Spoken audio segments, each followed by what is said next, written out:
Saudara-saudara sekalian, hidup ini selalu berubah, selalu berjalan, selalu berputar, dan tidak ada yang tidak berputar, tidak ada yang tidak berubah.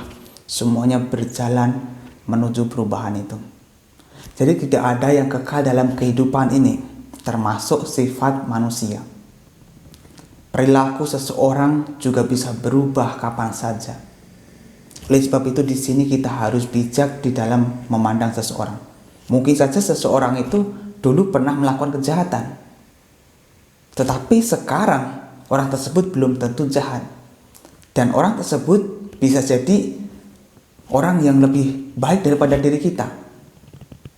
Oleh sebab itu, karena kita memahami hukum perubahan ini, kita jangan menggenggam erat-erat penilaian kita pada orang tersebut. Orang yang dulunya jahat, sekarang bisa jadi jauh lebih baik daripada diri kita sendiri.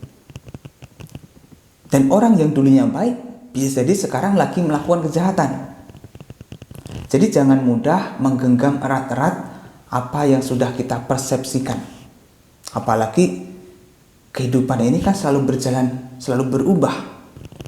Artinya orang yang dulunya tidak baik, mungkin saja sekarang sudah berubah menjadi orang yang baik. Dan perubahan itu sangat wajar sekali. Maka dari itu kita jangan mudah menilai orang yang dulunya buruk menjadi tetap buruk. Karena orang yang buruk itu tidak akan selamanya buruk. Dan orang yang buruk, yang pernah melakukan kejahatan juga pasti pernah melakukan kebaikan. Maka jangan hanya melihat kejahatannya saja, tapi lihatlah pula kebaikan yang pernah ia lakukan. Sebenarnya tidak ada orang yang disebut sebagai orang yang buruk atau jahat selamanya. Dan juga tidak ada orang yang disebut sebagai orang baik selamanya. Karena orang yang baik pun pasti pernah melakukan kejahatan meskipun itu kecil. Dan orang yang jahat pun pasti pernah melakukan kebaikan.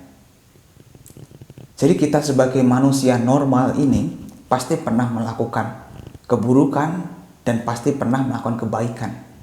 Maka jangan mudah kita menilai orang tersebut sebagai orang yang buruk, yang tidak baik. Kita harus melihat dari dua sisi, dari kebaikan dan kejahatan yang ia lakukan. Orang tersebut disebut sebagai orang jahat karena melakukan kejahatan, dan orang tersebut disebut sebagai orang yang baik karena melakukan kebaikan. Jadi tidak ada yang disebut sebagai orang yang jahat secara permanen. Kejahatanlah yang membuat seseorang dikatakan sebagai orang yang jahat, dan kebaikanlah yang menyebabkan seseorang disebut sebagai orang yang baik. Karena kejahatan, orang disebut sebagai orang jahat. Karena kebaikan, seseorang disebut sebagai orang yang baik.